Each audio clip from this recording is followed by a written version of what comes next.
Tenés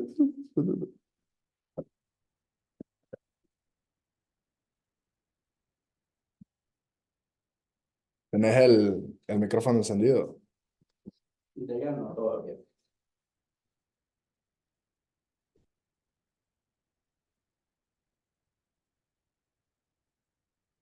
No.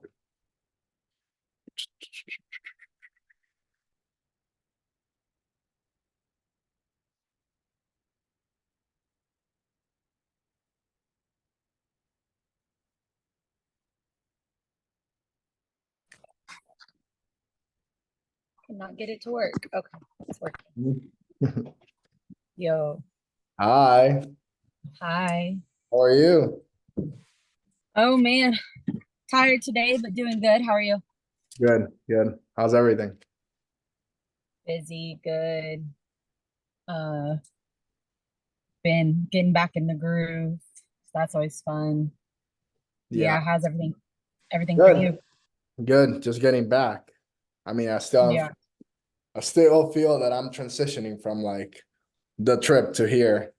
I'm still jet lag a little bit, honestly. yeah. I think it does. It really does do that to you, traveling a lot and stuff for sure. Yeah, I like between. they say it's 1 day per hour difference. So if it was 5 hours, it'd just take you 5 days. But Oh, yeah, maybe that's meant to be weeks, like 5 weeks. Judging by how I feel. Yeah, Mexico, this, and then I'm going to Aruba in a week. So I'm like, I don't know what I'm doing really. I need to stop. Oh, you're on silent. have you made any progress on the transition from like the companies? Like, Yeah. Uh-huh. I got my everything legalized now through the state. Like before I was waiting on them to approve my application. I got my EIN. I've got my domain. I'm starting to build my website. So pretty much have like just little things left, like opening bank accounts now that I have my EIN and stuff like that. So I should have it fully rocking and rolling in like 2 weeks or so. okay, cool. With all the permits and everything, Yeah. Mhm. right before your trip. Yeah, pretty much. But I have like several jobs and I've already scheduled them for like after my trip so that I kind of like get back and really start basically. Yeah. So the roofs that you're getting right now, you're doing it through Beautiful Installations or through the other company? Half and half. It just depends. Like if it's new connections and new people, I'm doing it all through the new company. If it's old connections, I'm kind of keeping it there until it's fully Yeah. transition. So you already Mhm. talked to your business partner or no? No. Mm-mm. Damn. Why are you delaying that conversation? It's gonna be harder if you delay it. Well, I already kind of did try to talk to him about it, and he was so set in like he's not taking anything less than 250,000. So I feel like he shot himself in the foot because he wasn't being reasonable and didn't want to communicate with what was fair. So I don't really feel that bad because he straight up told me he's like, I'm just gonna wait until the company is worth way more to sell my share. If not, if you don't do 250,000, I'll just do it whenever it's at millions. And I'm like, I'm not doing that. So Yeah, but he, who's gonna push the company once you're gone? what do you mean? Like who's gonna sell if you're gone? I'm Like just gonna hand him over my shares. so you're not gonna I'm just take anything? no, What? I don't need anything.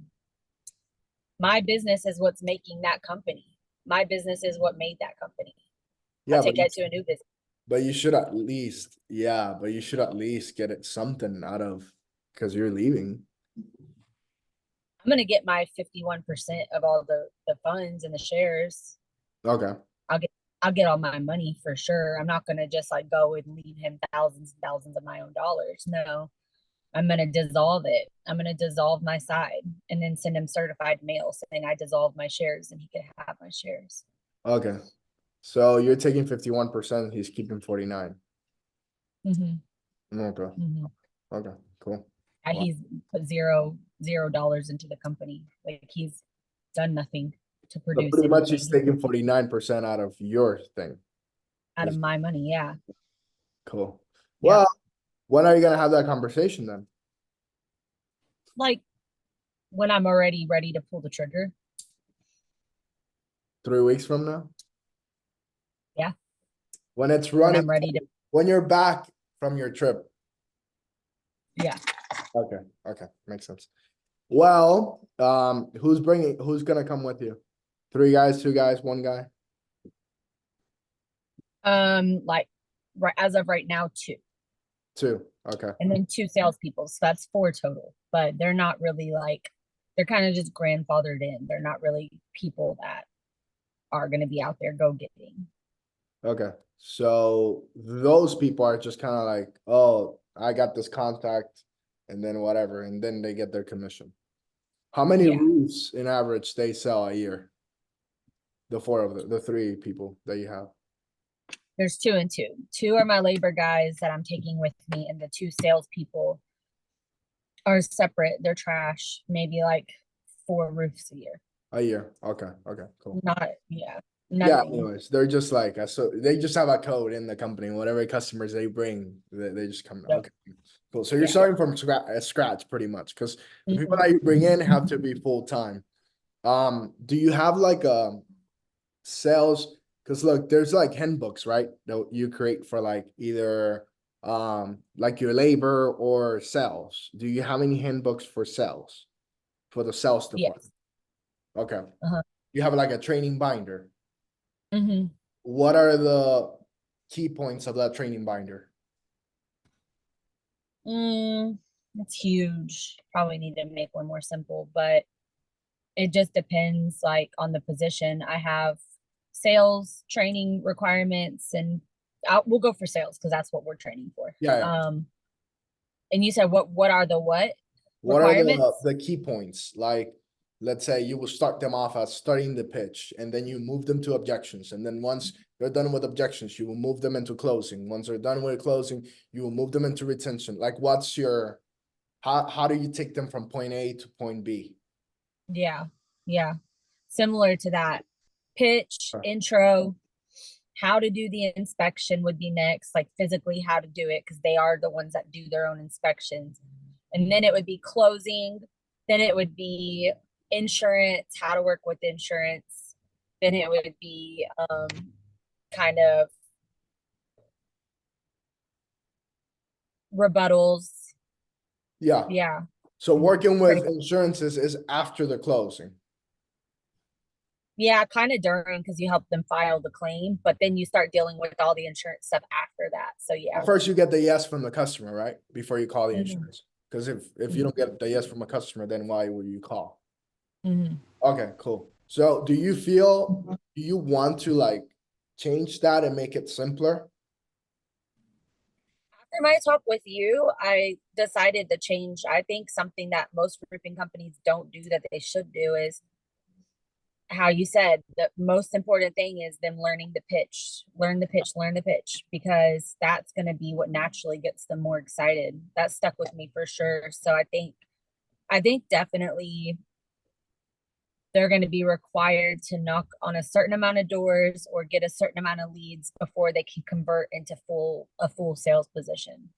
Like they'll just be knockers that are learning how to drill a pitch into their head for at least I'd say 400 doors, somewhere in that range. Yeah, Uh, that's what I did.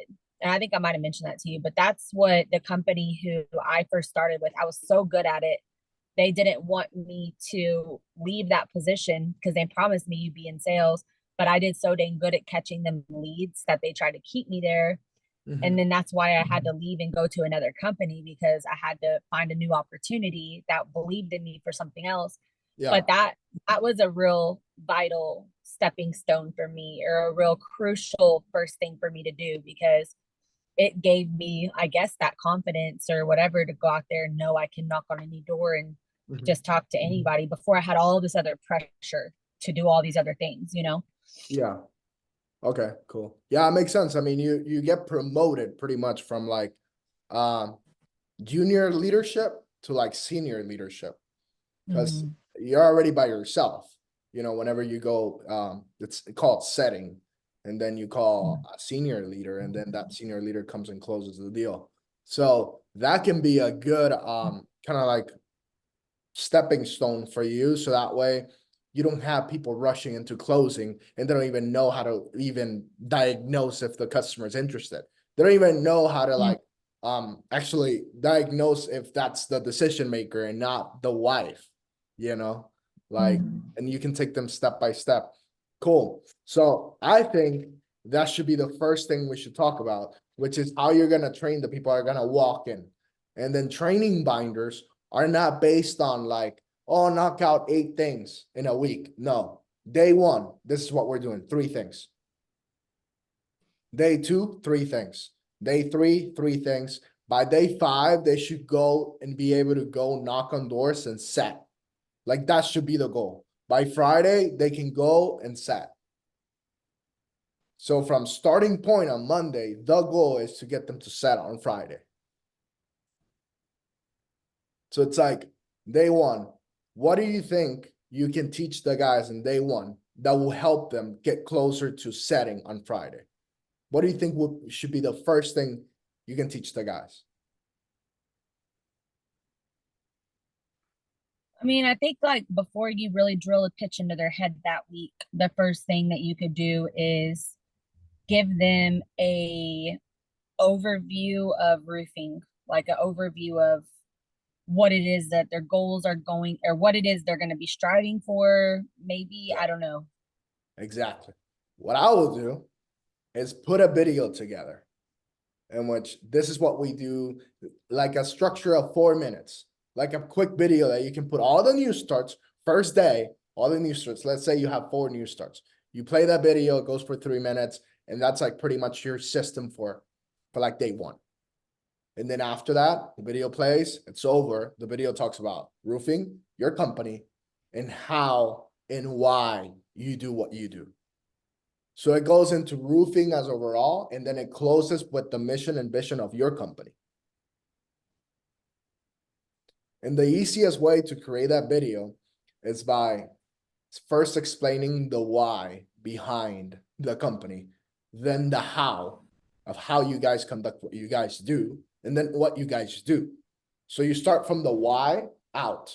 Most companies start with what we do, and then they explain the why till the end. So let's say for the cleaning company, will be this is the slogan, let's say, but not the slogan that we show to our customers, but the slogan that we show in the personnel kind of deal. So we believe in building honest and hardworking people through training and development, expressed in outstanding service in the janitorial space. So I start with the why. Like we believe in building honest and hardworking people. How? Through training and development. And what do you guys do? Express through outstanding service in the janitorial space. So then right after you close that video, that's what you gotta come up with that. So how will you come up with that? Like, why do you do what you guys do? Like, how would that apply to you? Well, there's a lot of scandalous roofing companies out there. It's a really bad industry. And so we are trying to set ourselves apart as a roofing company from the rest. Okay. We are setting ourselves apart. Not trying, doing, right? So we are setting ourselves apart from the average roofing company in the industry. And then how you're doing it.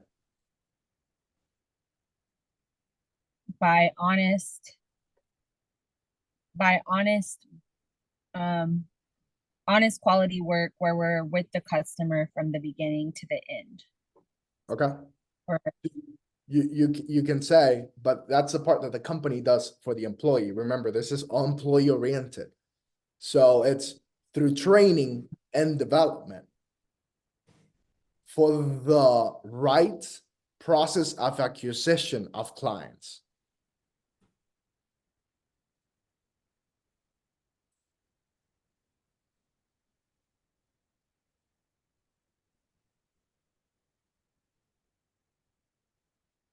And you can play around with it. It doesn't have to be that. Right. I'm just giving you an idea. And then the what is what you do, right?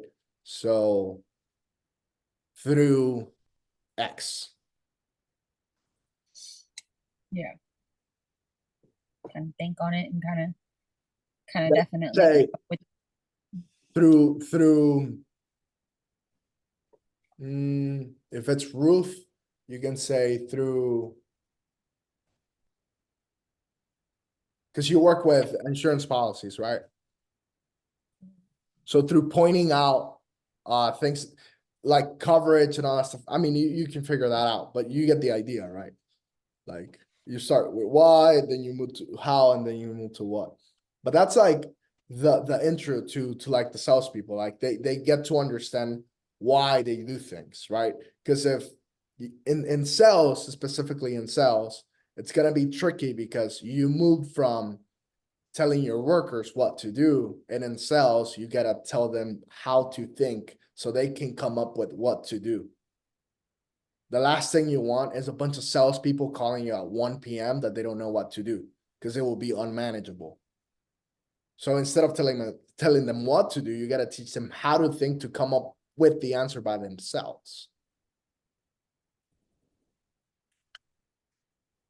So all the trainings done are not pretty much telling them what to do. They're showing them how to think so they can come up with the answer themselves.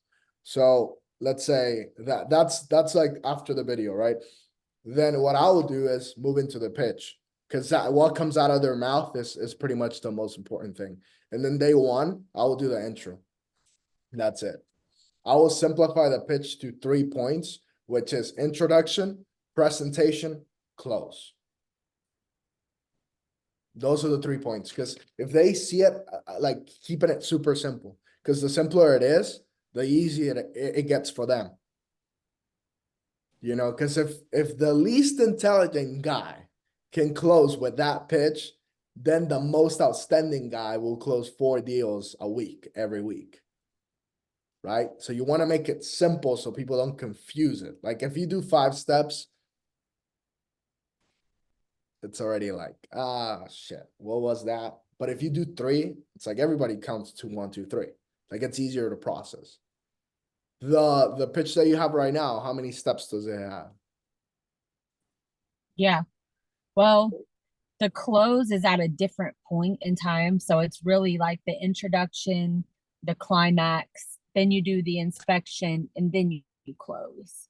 Because you have to observe what they have to be able to close them properly. Okay. So the climax, what does that mean? When the customer like, It's like the height of creating multiple different things within it. Obviously, like the Mrs. Jones, the Joneses effect. Like your other neighbors have this going on, and we were able to do this for them. Like creating that and creating the impulse of like why getting a new roof will benefit them and benefit their home, and then or benefit their like ability to resell their home, like all those strong points. But giving them a reason to tell you, yes, you can go get up on my roof, like creating that impulse. so pretty much the same thing. Introduction, presentation. Getting on the roof can be part of the presentation anyways, because you're showing them pretty much the, you know, the where the roof is damaged, and then the close can be whenever they get out. Right. You want to talk in like terms that they have seen before. Like the best guy, who do you think will be the best guy for you to hire so they can be a salesperson for you? Who do you think will be the best guy? What's your like top 5 traits that you look into your recruits? What would be the perfect recruit for you? Energetic, because it takes a lot of energy to go out and be knocking on doors all day. Energetic, Empathetic empathetic, too, because whenever you're able to understand the client and their needs, then you're able to communicate better. Definitely having brain issues right now. Energy, empathy. Energetic, empathetic. Got 3 left. This might be hard right now. I mean, if you're looking for the right salesperson for your company, you got to know exactly how they look, exactly the trait. Mhm. Because when you see them, you will hire them. But if you don't know, you might miss them. Mhm. Mhm. Because your training Kinda process like- is way easier with your 5-star recruit than trying to teach a cat how to be a lion. You know what I mean? Like, Mhm. it'll be easier. But you said Yeah. energetic, empathetic, and then third.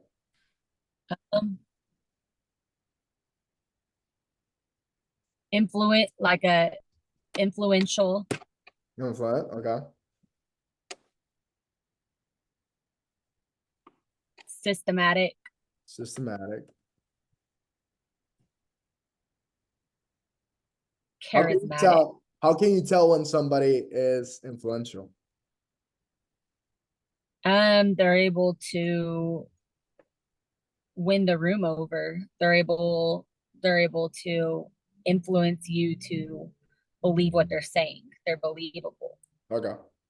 Cool. So look, these are the 5 traits that you're looking for. Energetic, empathetic, influential, systematic, charismatic. Those are the 5 things you're looking for, right?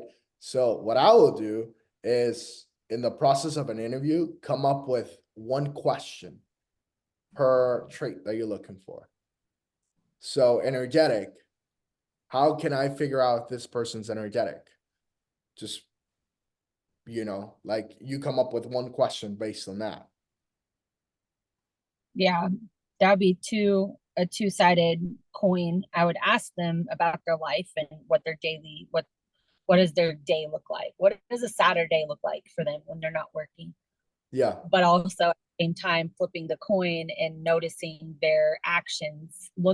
Do they sit down fast or do they go really slow? Do they pick up the pen fast or do they go really slow? Kind of those type of things.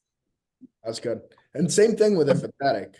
Like, you kind of see how he responds to the interview or she. Most of the interviews, what I see is how they respond. I can care. I always obviously pay attention to what they say, but I don't put as much attention to what they say to as much as how they are saying it, because that's the way they will talk to your customers. Mm. You know what I mean? Like if it's in an interview and in the interview you're showing with a suit and tie and you're showing your best, like week number 52 in the company, you're not going to show as sharp as you showed up in the interview. So if you don't show up to the interview sharp, energetic, empathetic, influential, systematic, and charismatic, I'm not hiring you. Because if week 52, you won't be your best. You will be like somewhere in between average and best. Because not every day will be the same. So before training the right person, you got to find that person. What's your conversion rate when it comes to interviews, and how are you planning to bringing people in, like Indeed, LinkedIn, personal referrals? What's your strategy behind that?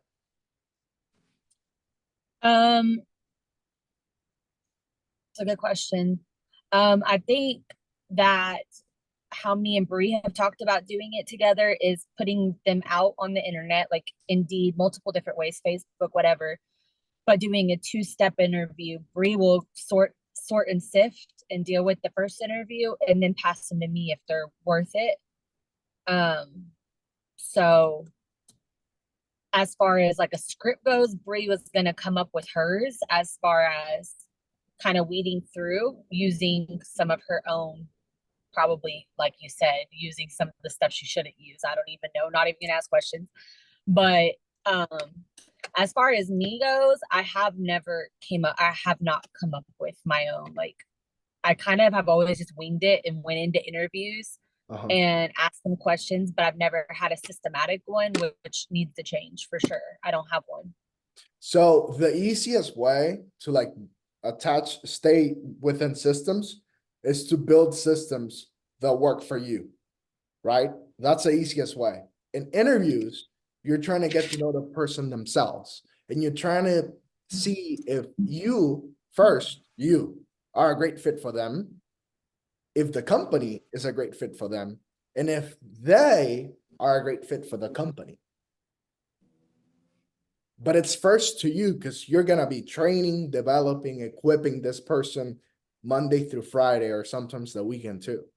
It's like the question you should ask yourself every single time. If you're gonna either hire or not this person, would I enjoy spending time with this person outside of the office? Yes or no? If it's a maybe, don't hire them. Because what you're hiring, it's pretty much a problem. Mhm. And then in the interview itself, you can build a pitch in which there's wiggle room, in which you can be yourself and everything, but you stay on course. Like there's 5 things that you gotta knock out during the interview, that you don't have to say it word by word, but you can be systematic about it of the way you approach it. So let's say my process of interview, which I've found that it's the best way to interview, is through morals, values, and principles of the company. So I'll start with an introduction. I feel that's the first part we need to address, which is interviewing. Because if you can interview the right person and you land the right person, the training will work for itself. You and I can get hired in any fucking company, and it doesn't matter what script they give us, we'll make it work. But now, how do you attract that type of client? I was gonna say, how do you attract that type of recruit? Is by being that person already. Like if you're a 9, you will be able to hire 8s, 7s, 6, and 5s. But if you're a 6 or a 7, you won't be able to hire a 9. Like let's say if Elon Musk comes and interviews with me to my company, I won't be able to hire him. But if I go and interview with him, he will be able to hire me. Se cayó la llamada. Kind of pause it and move a little bit. Se le habrá descargado. Sí, segurísimo.